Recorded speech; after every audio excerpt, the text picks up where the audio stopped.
I do want to make a point about not eating anything. If you do not feel like eating, don't force yourself to eat. I don't know what has got our society, we've just been turned around. We've been taught wrong for 70 years and on so many things, but we feel like we're force feeding ourselves. I have to eat. I have to eat. I have to eat. Well, I'm telling you, thank you, grandma. Carrie and I both have plenty of body fat on us. So you ain't gonna die from skipping a meal, especially a couple meals. You skip dinner tonight, you skip breakfast tomorrow morning, meal 2 and meal 1 tomorrow. It's gonna be fine. I'm Cristy Code Red, and you're listening to Rebel Weight Loss and Lifestyle, where we believe food holds the power to heal or poison, and we believe our society has been misled regarding proper nutrition and weight loss. You're in the right place if you're looking for some straight up truth, because I'm here to shed light on the lies and brainwashing that has taken place over the past 5 decades. Thanks so much for listening. Welcome back to another episode of Rebel Weight Loss and Lifestyle. I'm your host, Cristy Code Red, author, entrepreneur, retired professional boxer. And in today's topic, It's a good one because it certainly pertains to this time of the year, because we are recording this about halfway through December of 2022. I know that it was cold this morning at your house, sis. And I know that during my run, it was 12 degrees Fahrenheit. So it's the middle of winter and people are getting sick. So we're going to talk to you about how to stay on track when you get sick. Recently, a couple of months ago, Cristy and I had a chat, and she thought it was appropriate for me to be able to pick up some PRN shifts at our local ER. And I find that it makes me more sharp with Code Red, because I'm learning some stuff that I had been out of the loop on. So that's been good. But Cristy, as an ER nurse, former ICU nurse, I am seeing a lot of RSV. I am seeing a lot of flu A, some flu B. What's RSV? RSV is a respiratory illness that kids get. It's horrible. It makes babies very, very sick. And we're still seeing flu A. In this part of Kentucky, we're not seeing as much flu strain B, but we are seeing it. And then we are still seeing COVID, of course, because COVID is an endemic, not a pandemic. So we're still going to see COVID. It's still going to come and go. So we're going to see flu A and B. We're going to see RSV in our kids. We're seeing strep, and we are seeing COVID. So I think it's really important for people that are taking back their life to know what to do when you get sick, because if you have 100 pounds to lose, Cristy, chances are in that year, you might be getting a little sniffles here or there, or you may get the flu, and the flu this year is bad, Cristy. Like, it's putting people down. Like, healthy people are spending a couple days in bed.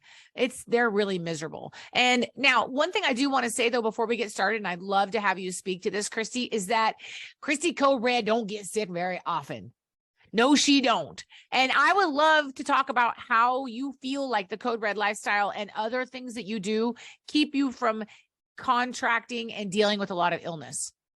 Well, I have so many questions for you. So I'm so glad we're talking about this. You're the best teacher, because I love the way you explain things. I know that when Carrie came to work for Code Red, she was teaching at Western Governors, and she taught at Texas A&M, and she has taught various points during her career. And I know that when I was 15 years old, I went through the CNA program for the state of Idaho. One of the best moves I ever made. I took my entire Christmas break from school, and I got my CNA license or certificate, whatever it is. And I was able to, provided me with employment for so many years after that. And I specifically remember my instructor from that course, and Carrie is very much like that. She's very animated and easy to learn from, not to put the pressure on her. So I'm excited to hear what you have to say. And with regard to Code Red, we get a lot of questions like this all the time. People that are getting sick and they don't know, they don't want to get off track, and they don't know what to do. As far as I'm concerned, for me, for Cristy, I do not remember the last time. Carrie and I got the Delta variant like a year ago, and we were, kind of took us out a little bit for maybe like 2 days, and we kind of laughed about it, a little bit of a mild headache, but I just don't get sick. I think a little bit has to do, I think a big thing has to do with that I wash my hands all the time, and not in a creepy way, not something that they're going to make a documentary out of. It's just, I wash them all the time. And I go to the gym every day, and I'm out with Hazel, and I'm out in public, and I'm running, and we run errands together. So I am out. People are like, well, you don't have kids, Cristy. That's why you don't get sick. Well, wait a minute. I get it that kids bring germs home. I'm not denying that, but I'm not a hermit crab. I do go out every day. We run errands, and I do go to the gym, which is a nasty place. And they don't like, the things that I notice people are squirting off the seats of the gym, Cari, all the time. And I'm like, that's not the problem. The seat is not the problem. It's where your hands touch is the problem, because then you end up touching your mouth and your nose and your eyes, and then you get yourself sick. So I'm very aware of what I'm touching, and then make sure it's not touching my face, and washing my hands all the time. And I think that's one of the big reasons, in addition to getting good sleep and hydrating, and just treating my body with respect and kindness with real food. And that's what I was going to mention, was there are people that wash their hands all the time and still get the flu. So Cristy lives a life free from processed foods, drinking a gallon of water every day, and protecting her sleep. And I think because also now that she's in maintenance, she obviously is big into exercise. I am as well. And there is something to be said about that combination of things to help keep you healthy, guys. You can do everything. You can get every shot. You can wash your hands. But if you don't have baseline health, and you aren't working towards getting to a normal weight for your size, and you're not eating and drinking good food, you're just going to get sick. Now, do I have the double-blind studies to back it up? No. Are they out there? Yes. Probably my friend Robin will go ahead and send me that study, or my daughter Courtney. But there are studies out there. I don't have them, but there are. But Cristy's right. She washes her hands, and that is a great thing for prevention. But Cristy, if somebody is in weight loss mode, if they're doing a challenge, if they purchase one of the home studies out of the network, there are some things they can do to combat being sick. And what do you do about it? And I think it's really important that we bring it up this time of year. I guess I didn't even think about the fact that I have baseline good health, because it's baseline for me. It's been so many years. It's been over 10 years that I've been living the Code Red lifestyle, and I do protect my sleep like crazy. I do make sure that I stay hydrated. I reach for my water. Guess what? It ain't there, but my coffee's there. I know. Mine's out. Mine was water. out. I was looking for somebody to refill. I was like, is there anybody home to refill this water? But it's just me. And I have coffee.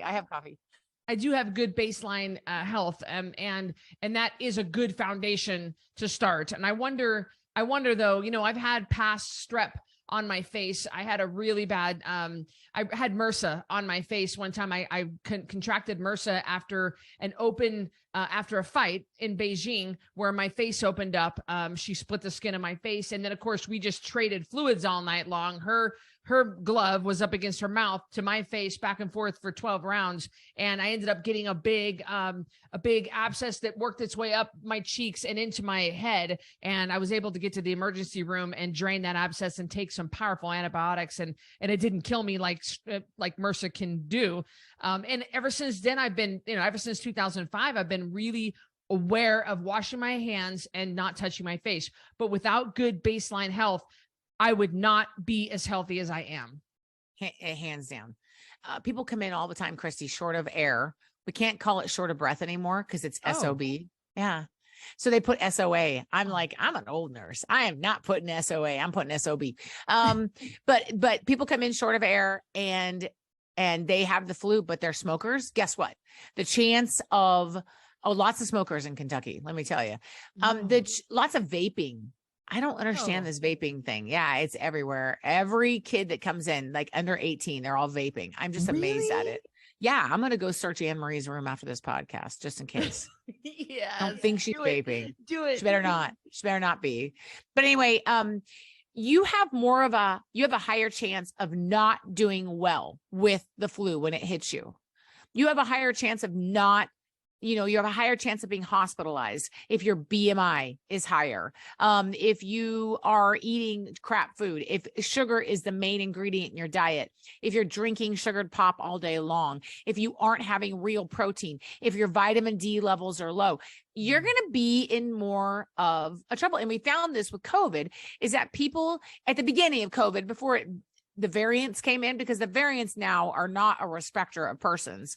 But before the variants, we were finding the people that were getting sick were low vitamin D. These are people that are have chronic health issues. So there is something to be said about good health. But if you're in Cristy's program, you are already doing the right thing. So I'm proud of you. But what should you do? And Cristy, the very first thing I want to talk about is not eating if you're not hungry. Now, Cristy, do you remember when the kids were little? That they would go, I'm sick in my tummy, mama, or they have a little snotty nose and they say, I don't want to eat. I don't want to eat. And I remember as a young mom, I'd be like, well, you need to eat. Well, little kids are very tuned into their body. Cristy is very much tuned into her body. And if your body is sending you clear signals not to eat when you are sick, for heaven's sakes, don't eat. We don't force little kids to eat chicken nuggies when they don't feel good. Why? Like, it just stop.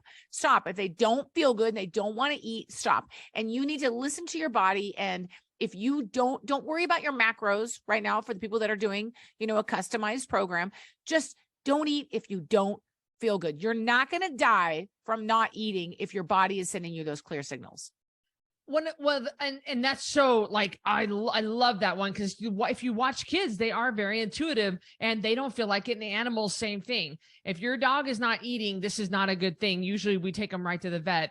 So dogs they know how to let their bodies heal themselves. Kids, kind of same thing. But Cari, a big one that I have seen parents do in the past, oh my gosh, what do they do? If your daughter or son has a tummy ache, what do? You give them some 7-Up, don't you? You give them some 7-Up at 77 grams per can. And I am astonished, because what we know, sugar feeds into disease. We know that it ages the organs. We know that it feeds into cancer. This is not controversial. So why would you give your children and toxic levels of sugar when they're sick? Yeah, I don't understand that. And that segues perfectly into my next point, which is stay with the foods list. Stay with the foods list. If you don't feel good, you need to eat something. You can eat something bland like chicken breast. Okay. You can sip on, some of that, but don't stray from the food list. Don't say, I don't feel good, so I'm going to go get a McDonald's egg McMuffin. Okay.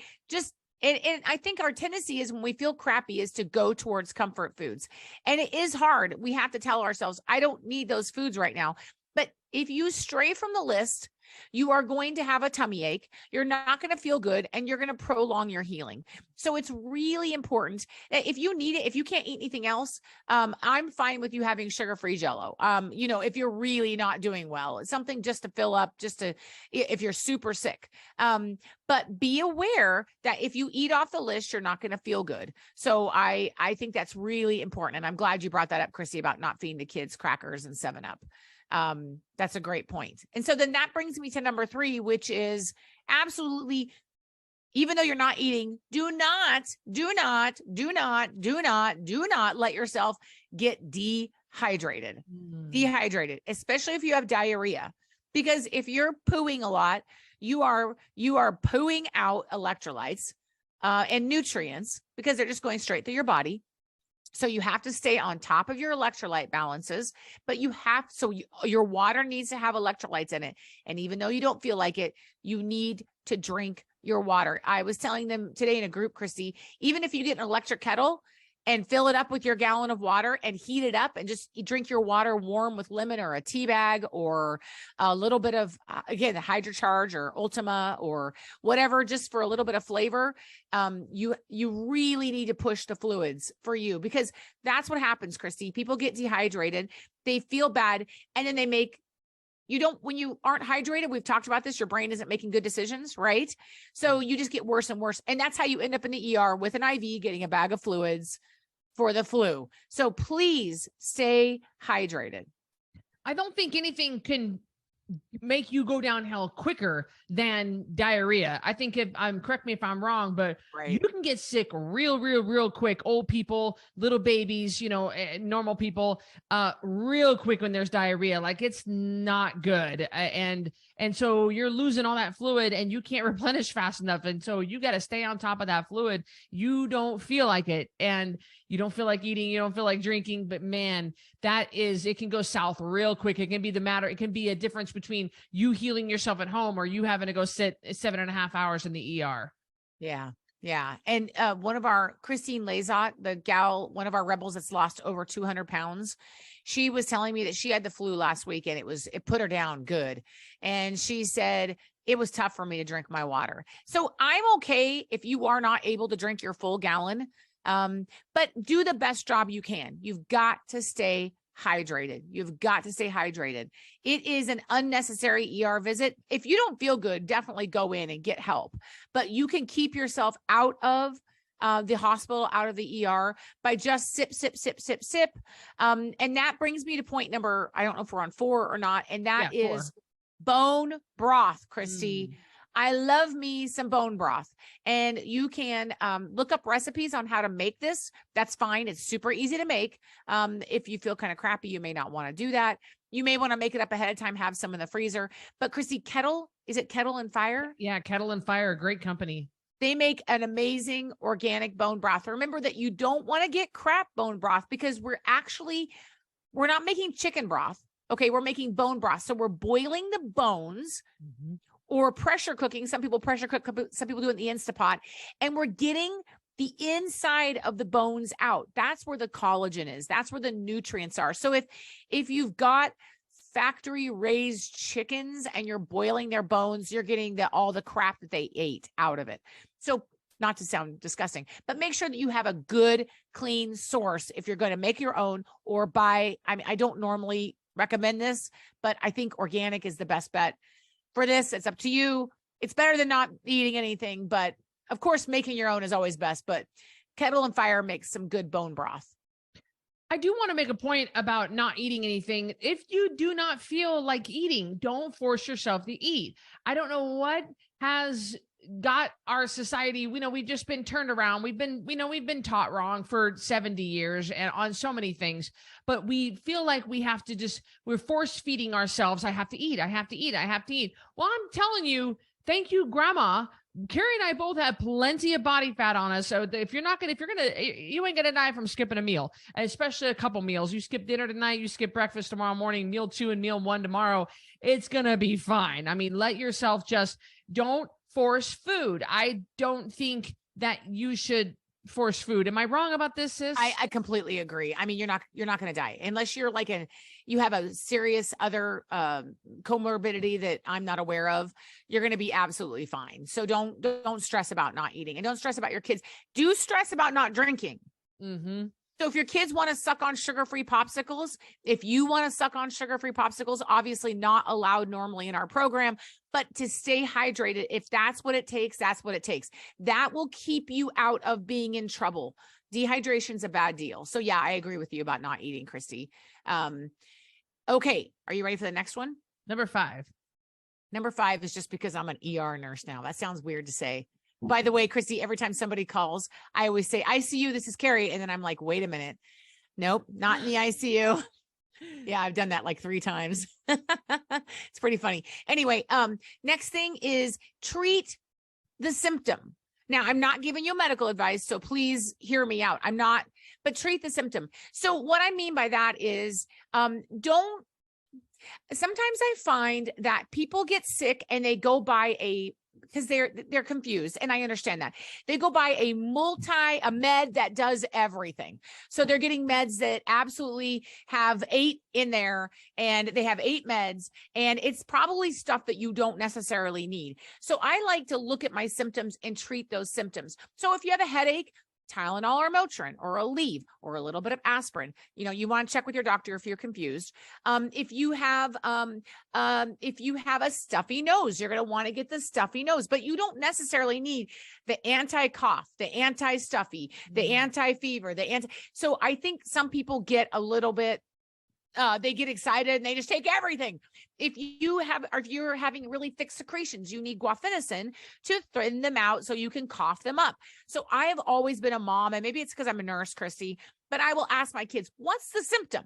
So instead of giving you a $12 for 10 pills, NyQuil nighttime, like, let's deal with the actual symptom. I love that. And that goes along with, please treat your fevers.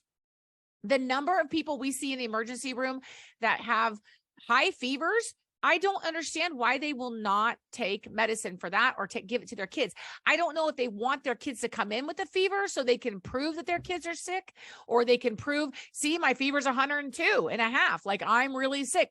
But please, you will feel so much better if you will, of course, check with your doctor if you're concerned. Make sure that you don't have kidney or liver problems. You have to take all those things into consideration. But I think you're going to feel better if you treat your fevers. I've never understood that. Like, people have headaches.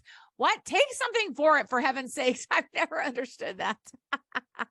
Well, I know that I have you to ask, but I don't know if people that we all have almost all of us have a smartphone, and we can Google the question. But then again, now you're talking about Dr. Google, and the healthcare industry makes so much fun of Dr. Google. But should I Google how much aspirin do I give my baby, or not aspirin? I don't think you want to give them aspirin. See, now there you go. I would have killed my kid right there. No, you wouldn't have.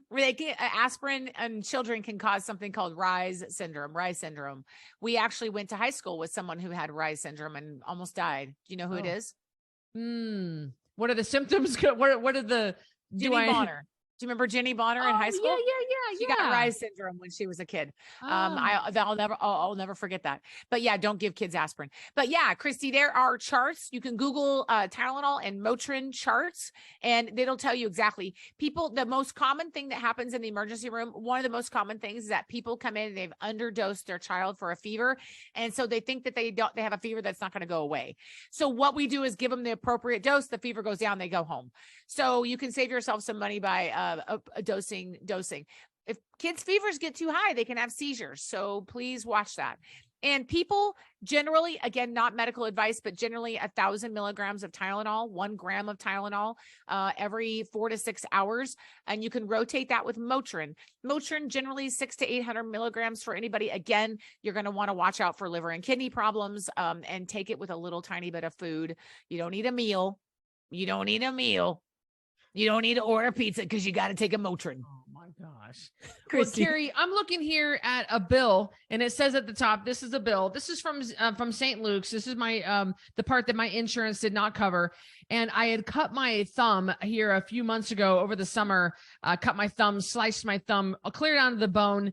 And I had to go into the urgent care, the ER, to get stitches. It's amazing to me.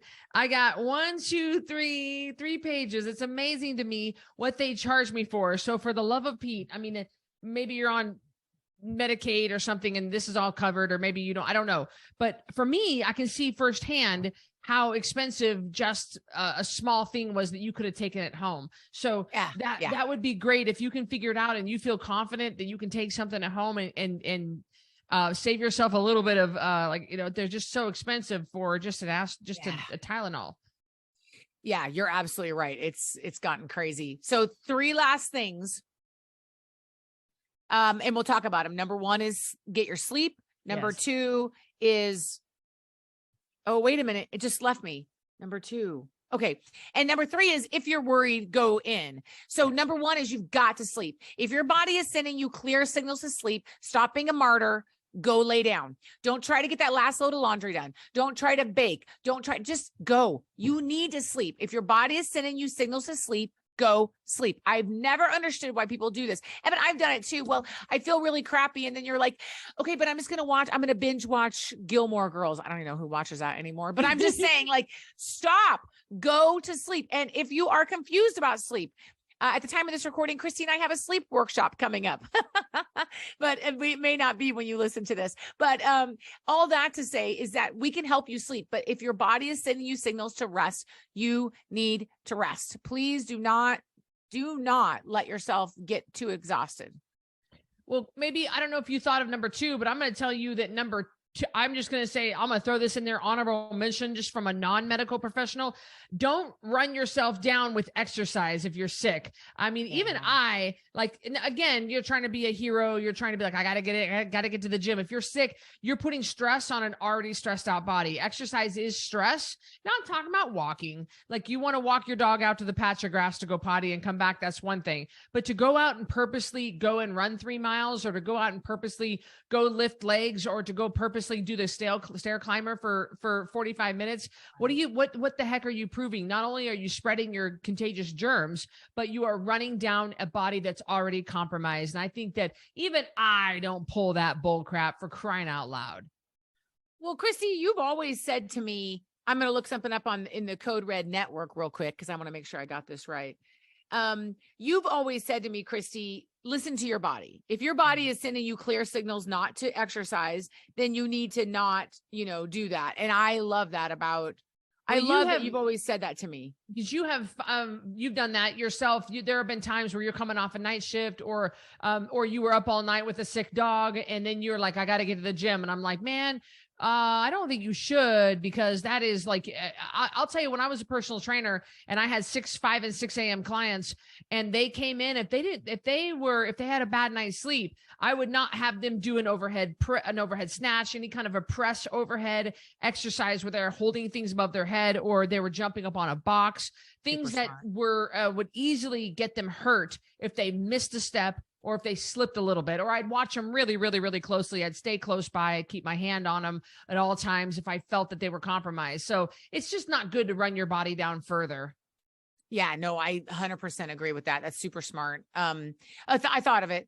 Have established care with somebody. The ER is not appropriate for primary care. So if you have a lot of issues, it's great to have a physician that you feel you can trust, that you can call up and be, hey, like, we're sick, and they can call you in something, or you can get in and see them. And last but not least, Cristy, if you're worried, go in. Even though I talk about all this medication and the bag of fluids and all that, if you are having trouble breathing, if your child's fever will not come down, if you are just concerned, I'd rather have you be seen than not seen. But remember, there's not a lot we can do to give you for COVID, for the flu, but you may have something else. You may have some other underlying infection that the doctor is going to give you a medication for. So that's super important that you are seen if you're concerned. Just be like, Cari, we've let it go. Don't get to the point where you're in trouble and we're having to call the ambulance. But there are things you can do at home to stay on track and to keep yourself healthy. And Cristy is right. If you think that you touched it, wash your hands. If you might have touched it, wash your hands. If you feel some goo and you know it's not from you, please take some time to wash your hands. Wash your hands. Please wash your hands. Wash your hands. It will stop the spread. But you still may get sick anyway, because, anytime you touch a door handle, anything. So you can stay on track. You don't have to come out of this up 10 pounds. No, you do not. You can do things to be smart during this cold, flu, RSV, and COVID season that we have going on right now. We have people that do gain weight when they're sick, and they're like, I didn't do anything. Here's the problem. The problem is they are not sleeping right off the bat. They're not sleeping. And when you don't sleep, you make poor choices. You have the tendency to make poor choices. And so then they're sleep deprived, and they had a cake pop and a caramel macchiato from Starbucks, and that's all they had all day. And then they wonder why their weight's up, and they're like, well, ain't no big deal. I mean, that's just all I had all day. But it's not. So it's a mess when you don't sleep and you make poor choices. And so people, even the people that think that they didn't do anything that wrong, and guys, I mean, when you're sick, you've really got to, the sleep and the water, you've got to nail those for sure. And there's just no reason why you should have the saltine crackers. There's no reason why you should have any of that fake processed chemically crap food. It's not going to do your health any better. Even if that's the only thing you eat that day, your weight's going to be up because you just continue to make poor choices, starting with poor sleep, then poor hydration, and then you made poor food choices, and then it led to other things. It's just a cascade of problems. And then you think, my weight is up because I'm sick. No, your weight is up, Karen, because you made poor choices. So I call BS on that. I 100% agree with you. But yeah, again, you guys, you can really do this, and Yes. it doesn't take much. And if you go into the Code Red Network, we'd love to see you all there.